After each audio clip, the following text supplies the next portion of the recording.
This is a story that just grabs you right from the very beginning and it does not let go. It really forces you to ask some incredibly tough questions. Questions about faith, about science, and what it actually means to stand by someone you love when everything falls apart. Okay, so the film just throws us right into the deep end with this moment of just pure panic. You've got a woman, Benita, being dragged away from medical help, and her cry, that's the raw, desperate heart of the whole conflict we're about to unpack. It hooks you immediately, right? And they're left wondering, why is she so terrified of the one thing that could possibly save her life? All right, a shocking revelation, and believe me, it is. The story starts not with a doctor's visit, but with a sudden collapse. Benita, who seems perfectly healthy and is this incredibly devout wife, just faints. Her husband, Morgan, rushes her to the hospital, and that's when a secret that's been buried for a decade, finally comes out.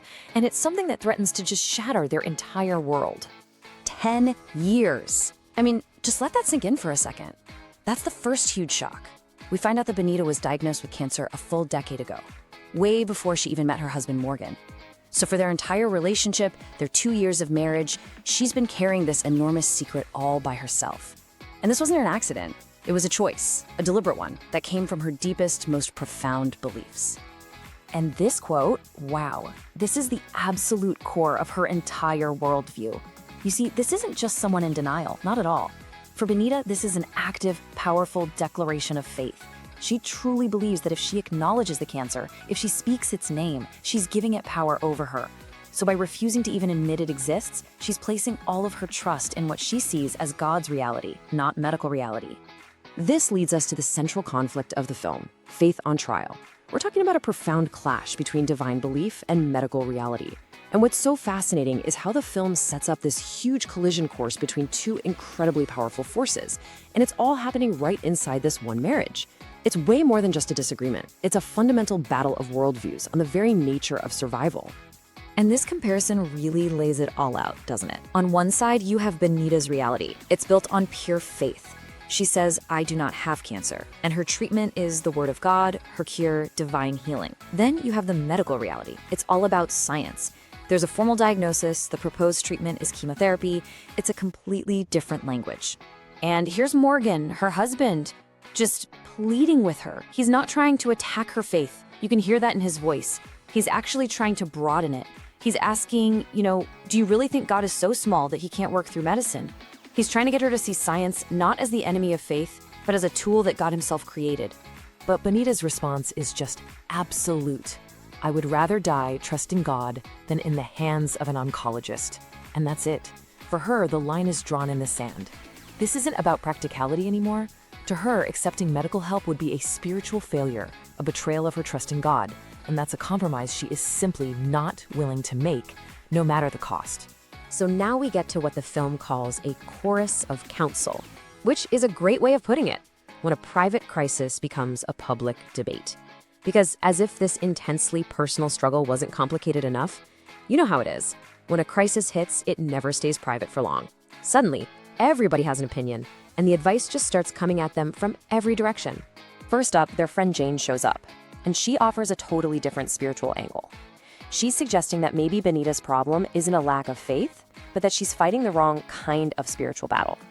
So she pushes them towards a spiritualist, which starts to really blur the lines between their Christian faith and other traditional beliefs.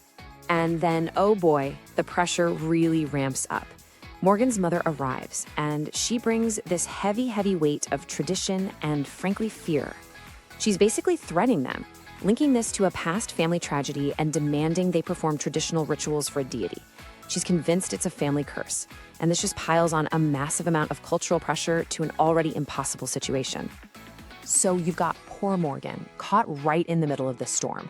He's trying to defend his wife's choices from his own mother, while at the same time trying to defend medical science to his wife.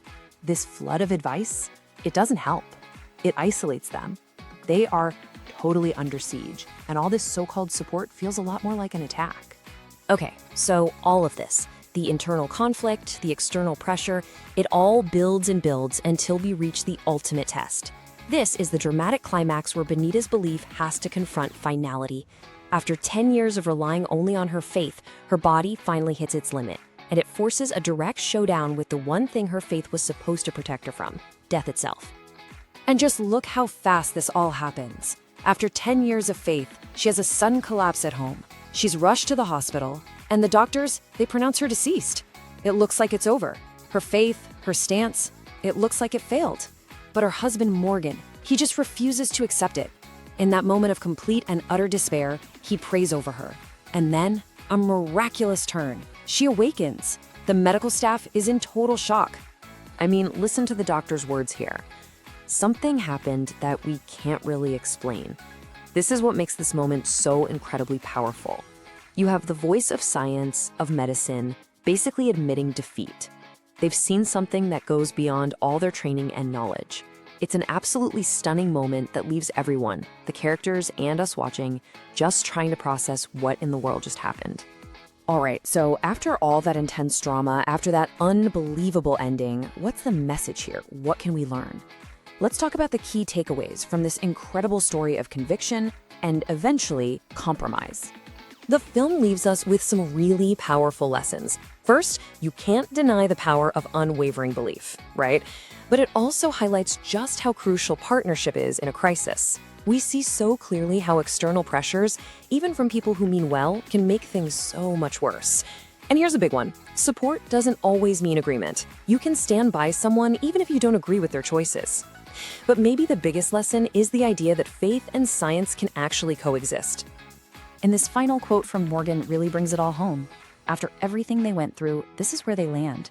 It's a brand new understanding. The big takeaway wasn't that faith won and science lost, or the other way around. The real lesson was that they don't have to be at war with each other. They discover that true wisdom, true healing, might just be found in embracing both. In the end, Love Promise does more than just tell a fascinating story. It kind of holds a mirror up to all of us. And it leaves you with this really deep, really personal question that sticks with you long after it's over. When your own beliefs are tested, where do you draw the line?